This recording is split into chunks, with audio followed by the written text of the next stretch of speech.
Hi friends, எல்லாருக்கும் வணக்கம். Welcome to Dhana's kitchen. நம்ம இன்றைக்கி ஒரு சூப்பரான முட்டை மாஸ் எப்படி செய்கிறதுன்னு பார்க்க போகிறோம். இப்போ தான் நம்ம சேனலுக்கு வரீங்கன்னா சப்ஸ்கிரைப் பண்ணிட்டு பாருங்கள். இப்போ வாங்க வீடியோக்குள்ளே போய் பார்க்கலாம். இப்போ இந்த முட்டை மாஸ் பண்ணுறதுக்கு தேவையான பொருளெல்லாம் எடுத்து வச்சுக்கோங்க. ஃபஸ்ட்டு முட்டையெல்லாம் வேக வச்சு வச்சுக்கோங்க ஃபஸ்ட்டு.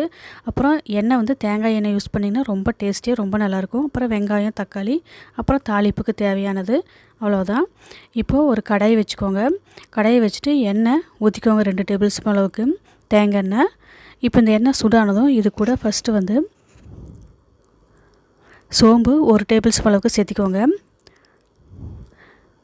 இப்போ இது பொரிச்சிட்ருக்கிறப்பவே அடுத்தது இது கூட சீரகம் ஒரு 1/2 டேபிள் ஸ்பூன் அளவுக்கு சேர்த்திக்கோங்க.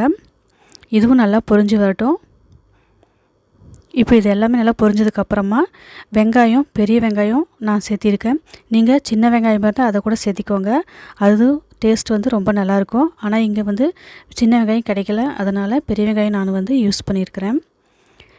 இப்போ இது வெங்காயம் நல்லா வதங்கி வந்துடுச்சு. இப்போது பொடியாக நறுக்கின பச்சை மிளகா ஒரு 4 இல்லைன்னா 3 உங்கள் காரத்துக்கு தகுந்த மாதிரி சேர்த்திக்கோங்க.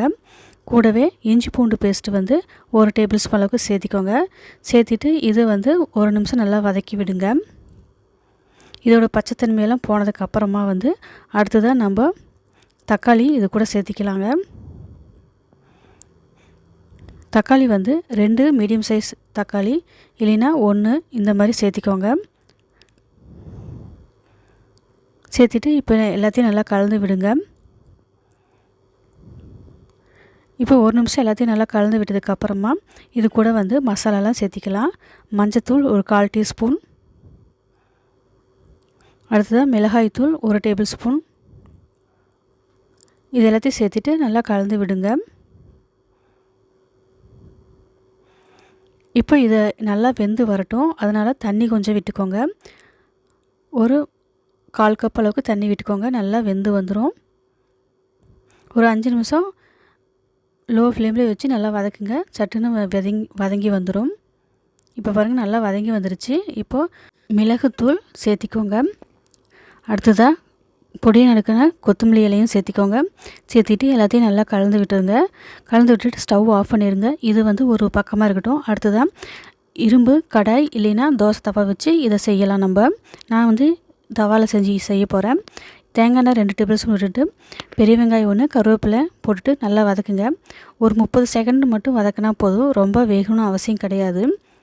அப்போ தான் நம்ம முட்டை மாஸ் செஞ்சுட்டு சாப்பிட்றப்போ வாயில் கடிபடும். அப்போ டேஸ்ட் நல்லாயிருக்கும். அதனால் இப்போ இது நல்லா வதக்கினதுக்கப்புறமா நம்ம ஏற்கனவே மசாலா ரெடி பண்ணியிருக்கிறோம் இல்லைங்களா, அதை இது கூட சேர்த்திருங்க.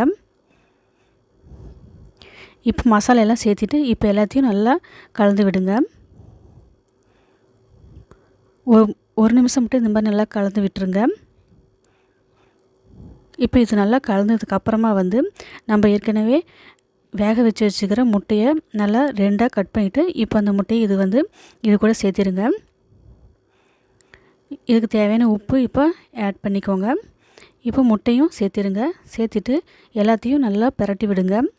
நல்லா பிரட்டி விட்டதுக்கப்புறமா லாஸ்ட்டாக ஒரு 2 தடவை நல்லா கொத்தி விடுங்க. கொஞ்சமாக 2ஆக ஸ்லைஸ் ஆகிற மாதிரி கொத்தி விடுங்க. அப்போ தான் டேஸ்ட் நல்லாயிருக்கும்.